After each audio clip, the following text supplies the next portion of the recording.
pirang-pirang taun ora ana wayang. Iya, neng Kedung Banteng ya, Mak. Heeh. Dasare wis dadi cita-citane kabeh para warga masyarakat kene. Alhamdulillah bareng bengi iki kepareng wayangan tenan sing kepareng rawuh sak lapangan penuh. Tepuk tangan untuk warga masyarakat Kedung Banteng. Iya.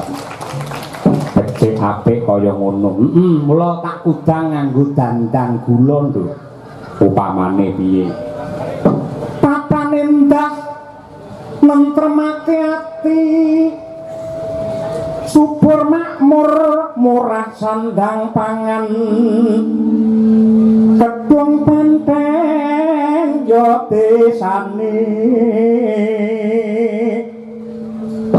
Kawula guyub rukun perangkat desa kabeh merantasi.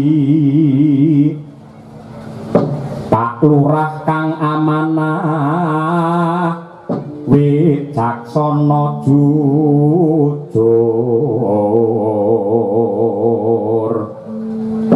Kedung Banteng pancen kondang lamun biyen papane lokalisasi saiki dadi berkah.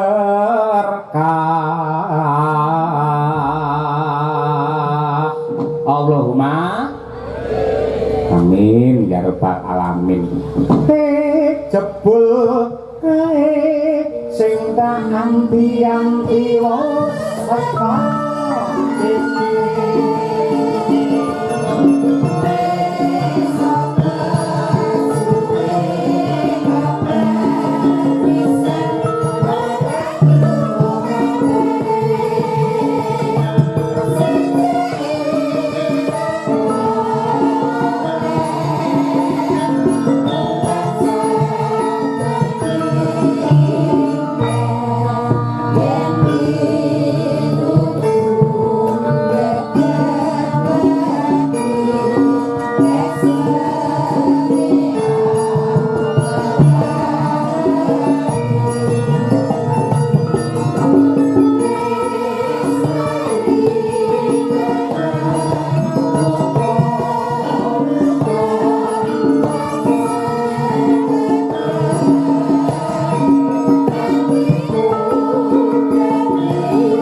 kabeh para warga masyarakat ing wewengkon desa Kedung Banteng Sukorejo Ponorogo ya Mak.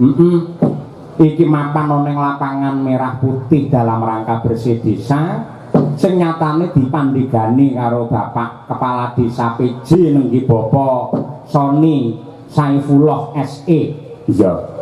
Biyayine grapyak semanak semedulur. Luar biasa, Nduk. Mula saka apike Pak Lurah lan kabeh para panitia, aku sak kanca jan kopen ora umum. Iya. Mongko adate yen ning Solo ki yen ora pas ulang taun jarang awake dhewe mangan sate gule. Iya. Mergo ning Cengol ya marai kandel. Ngono kuwi. Parandine sore mau masyaallah sate pirang-pirang gule nganti kimplah-kimplah. Iya. Mergo ya panitiane luar biasa dipandhegani karo Bapak Kaji Karsono. Pak Karsono kuwi ketua LPMD ning Kedung Banteng kene sing nyatane ya dadi pandega, dadi pengarep, piyayine ya alus, piyayine ya grapyak, piyayine ya becik, dasare penuh dengan tanggung jawab. Iya, biyen ya nate wayangan ning Kakudine biyen. Biyen saiki mbuh suwi ora wayangan. Ha iya, Sik ditata dhisik, Mak. Kaya ngono kuwi sembah nuwun Pak Haji Karsono, katresnanipun dumateng kula sak kanca. Iya. Mboten kata lumpen dumateng Pak Bayan Widodo wis sepuhe ana ing Dung Banteng.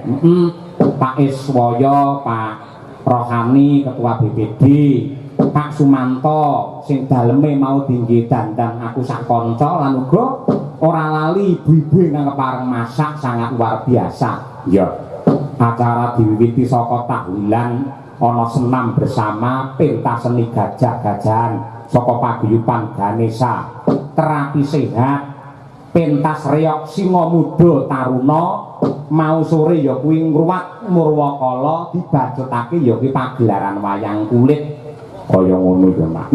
Kaya ngono kuwi apike, kaya ngono kuwi hebate warga agung yang mapan ana ing Dung Banteng kene lan mawantu-wantu mawanti-wanti racake, Nduk. Bocah-bocah saiki anggere sekolah ning endi ngono kok bocah kok Dung Banteng. Kok njur kon kenalan ki kabeh do minder. Iya to. Ngono kuwi mergo sejarahe pancen nuwun sewu kene mbiyen ki kondang papan pelanyakan utawa lokalisasi ning dhisik ngene ya, Nduk. Upamane kok nganggo minder, nganggo pekewuh, wedi lek diguyu, wedi lek diece, bab kuwi kudu disingkiri ado. Mergo wong kenalan biasane, Mbak daleme pundi, Mbak Asmane sinten? Nami kula Retnawati. Ya, daleme pundi? Ponorogo. Ponorogone pundi? Anu Sukorejo. Sukorejone pundi? Dung Banteng. Dung Banteng. Ngono kuwi ta. Iya, mergo pikirane wong langsung reget. Iya. Ning tak suwun nuwun sewu anane lokalisasi sing dibangun udakara taun 80 biyen banjur ditutup taun 2014 kuwi cukup kok kanggo kaca pengilon wae. Kuwi sejarah sing elek. Para kiai iki lak paring dawuh, luwih apik mantan brandal tinimbang mantan kiai. Padha karo wong ing Dung Banteng, luwih becik mantan papan maksiat ning saiki menjadi desa yang kuat dan hebat itulah Dung Banteng. Ayo. Ngono kuwi ya, Mak. Ora perlu isin. Takoni endi Mbak daleme Dung Banteng kok guyu, kampleng raine ngene wis. Iya, Mergo biyen para mbak-mbak sing padha dodolan ning kene, sing padha parikan ning kene, Tanjung Perak kapale kobong, monggo pinarak kamare kosong. Kuwi biyen jane udu warga masyarakat Dung Banteng. Nggih napa mboten? Dudu wong Dung Banteng kok. Wong lanang irung belang sing teko rene ora mungkin wong Dung Banteng. Wong Dung Banteng arep rono wedi konangan bojone mesti. Iya lho, mesti wong sing kok adoh-adoh iki mung dadi korban tempat saja, korban tempat sejarah sing nyatane kaya ngono, ning saiki dadi apik, dadi becik, dadi murakabi tumrape para warga masyarakat, delalah kepareng anakake syukuran, kepareng wayangan, sing rawuh ya semene akeh. Ini menjadi bukti bahwa warga masyarakat Dung Banteng adalah promotor lestarinya budaya Indonesia yang tercinta. Ngono. Iya. Dadi aku ya kudu pede ngaku dadi perawan Dung Banteng. Ora apa-apa, Nduk. Lah nek sing ngenyek gebuk ndase ngono ae. Ya ora mah iya. Intine iki lak sejarah. Kaya ngono kuwi ning saiki wis becik, wis apik kaya mengkene. Aku nderek mangayu bagyo, nderek remen, dasare ya bersih desa tanpa nggunakake kerukunan, rasa panunggal samak sinamadan daya dinayan. Mokal bisa mawujud adicara sing hebate kaya mengkene. Dana desane ya medun, para perangkate ya kabeh iuran, setiap RT 500.000 ya diculne kanthi rasa ikhlas lahir batin. Tegese iki pancen hajate wong sak desa. Muga-muga sembada kang jinangka, rahayu kang tinemu, basuki kang kaesti, sedaya para warga masyarakat Dung Banteng pinaringan sehat lahir batin, murah rezekinipun, tentrem donya nganti tekan akhiripun. Allahumma amin ya rabbal alamin.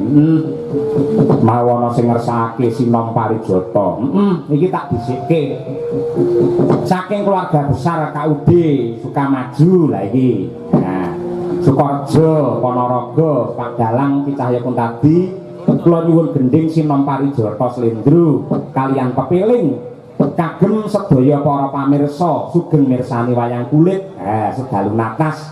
Mugi masyarakat Dung Banteng dalam rangka bersih desa menika tansah ginanjar rahayu wilujeng kalih saking sambikala. Keluarga besar KUD Sukamaju tertanda Bapak Haji Karsono SP. Wah iya. Bu Kesi dhisik sing ngaturake. Bu Kesi